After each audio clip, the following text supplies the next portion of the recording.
Landria Onkka on YouTube, here to help you break through those fears and live an awesome life, supplying you the tools to manifest anything. It's a little crazy here in Brindisi, Italy. So I wanted to talk to you about true enlightenment, awakening, the teachers you listen to, and what happens when you become awakened. What is that, and are you becoming awakened? The reason I want to bring this up is because I remember when I studied Eckhart Tolle many years ago, when he first came out with The Power of Now. He was on Oprah Winfrey, and I remember that he was getting attacked by people because he drank coffee and wine. And by the way, it's cocktail hour, and I'm going to have a wine here in a moment. Here in Italy, Brindisi, Italy, I'm having a wonderful time. And he didn't understand that. He just, I remember this like look on his face, like he didn't see the problem. I want you to remember something about yourself, because I want to pull all that pressure off of you. You're a human being. Expressing yourself is something really amazing and beautiful. Your crazy habits, your personality, the stuff you do. What we want to do with these beautiful expressions of ourselves is to pull out of the negativity. I too have received, very rarely, but I'll receive somebody will email and say, or comment and say, you made a comment and you're not awakened. And I thought, well, if you're looking for perfection, you could follow the Dalai Lama. But the Dalai Lama, who says he also experiences fear and anger, he doesn't do anything with it. The Dalai Lama has never lived in the world that we're living in. He's lived in a very isolated world, even though he's experienced some great hardships, don't get me wrong. But he's not experienced the day-to-day kind of things that you're experiencing, like going into an office every day or dealing with abusive parents. I want to point that out because his purpose is not to do that. He didn't come here to experience that.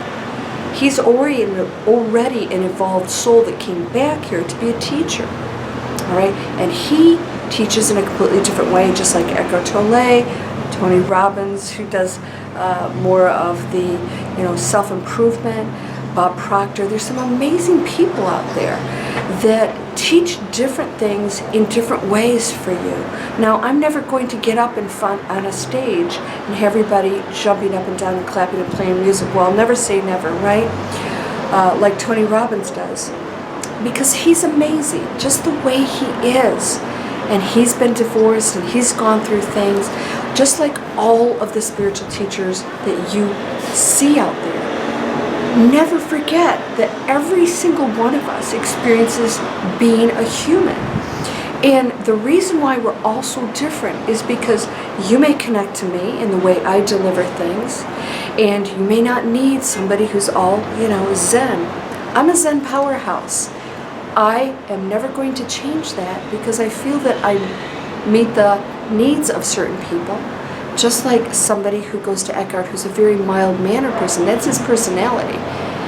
So I want you to understand the same goes for you.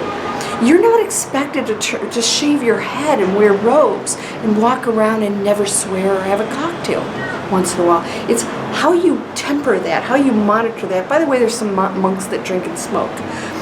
We know a lot of priests smoke, right? Or I should say drink. The old whiskey once in a while. Where does humanity stop and spirituality start? There is no separation. It's all frequency based. You could smoke till the day you die and be enlightened. You're just choosing that. Now, is that going to bring your frequency down? Probably will interfere somewhat, because any kind of chemicals and things you put in your body can interfere with your ability to connect, because we're just energy. But it's not a judgment thing. There's nothing that's going to happen on the other side that says you smoked, that's bad. Right? There's no rule that says smoking's bad. Now, personally, I don't think it's good for you to do that. My whole point is that the more you live a clean life, this is a body, so the more we put clean things into our body and eliminate the stuff that is going to possibly cloud our ability to connect spiritually. That means that when you have clear cells and everything is working, functioning at its best, obviously you're going to be more clear-minded and able to connect better. But there are people in comas that are connecting to the other side. There's people who have had strokes that connect to the other side. Near-death experiences, all these. There's no real rules. All I'm telling you right now is that if you expect some teacher to be some amazing, perfect guru, and some of these people who present themselves are not perfect people that you might want them to be. They have their own issues in their own lives, and some of them are doing stuff that's not so nice. You could see somebody on here who's, Mr. or Miss Wonderful, who treats their employees terrible. That does go on, by the way. I do know some of those situations. They're human beings. They have their own things to work through. Even Joe Dispenza said that he wasn't living the stuff he was preaching, so he took time off. Why? Because it's a really big responsibility to be in front of people all the time, dealing with all this, hearing all this stuff back, and then going into your own life and dealing with all of the things that go on here and the energies and stuff. So you have to raise your frequency to be able to deal with all this stuff, and that's why it's so important for you, right? So just remember, it applies for everyone on the planet, whether you're the Dalai Lama or a truck driver who's making, earning working hard for the family and having to deal with all the issues being away from a family. We all chose a different pathway, and we're all human, we're all dense. So the expectations of even yourself that you're going to stop being some, human being and start to be some angel that never does anything wrong or gets upset or gets a trigger again is not realistic in this role that you chose. It's not realistic. Why? Because we chose the experience of being human. We chose that. We chose to experience sadness and anxiety and fear and anger. We chose it. You cannot experience that same way over there because you don't believe it. You know what you are. You're amazing. You're perfect. When you come here, you don't know that. So that's the whole purpose, is to experience it and move past it. But you don't become this absolute Zen monk sitting on a mountain somewhere that stops being human. Go easy on yourself, would you? And go easy on other people. Don't have the expectations of others to be perfect. I know many other spiritual teachers who are doing some stuff that's not so nice, that people don't know about. They're dealing with their own humanity and their own pathway, and we are not here to judge that. I certainly am not. So I want to share that with you because I've seen it happen to other spiritual teachers. I see it happen with people that are trying to awaken and they're tough on themselves. They think that they're supposed to be some amazing, perfect thing. When you go in awakened state, you don't experience the same feelings that you did before. Things don't bother you. But a lot of people will impose their feelings on you. They'll think you're thinking and feeling a certain way, and you're not. You know what you're feeling and thinking, and you'll know when people come in the room if it really bothers you or not. There's stuff that I handled that absolutely, many years ago, no way.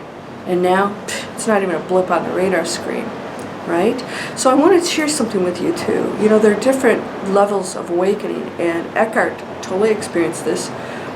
I'm so glad that he shared that in one of his books because I experienced it also.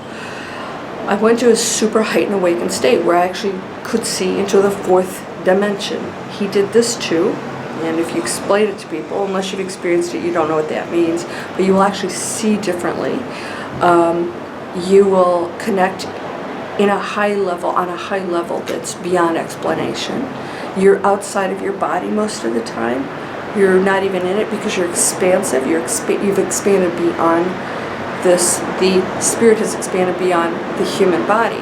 So I want to share this with you because you can come down from that. You will come down from that. Why? So that you can function on this planet. We have to deal with each other. If we didn't come down from there, I wouldn't be sitting here in front of a camera with you.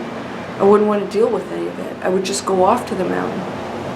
So please go easy on yourself and know that you are on the pathway. If you're on this channel, you're a seeker and you're doing it. Just practice. Don't be hard on other people or yourself. You are awakening. You're whole and perfect, strong and powerful, loving, harmonious, and happy. Blessings to you, my friend. Namaste.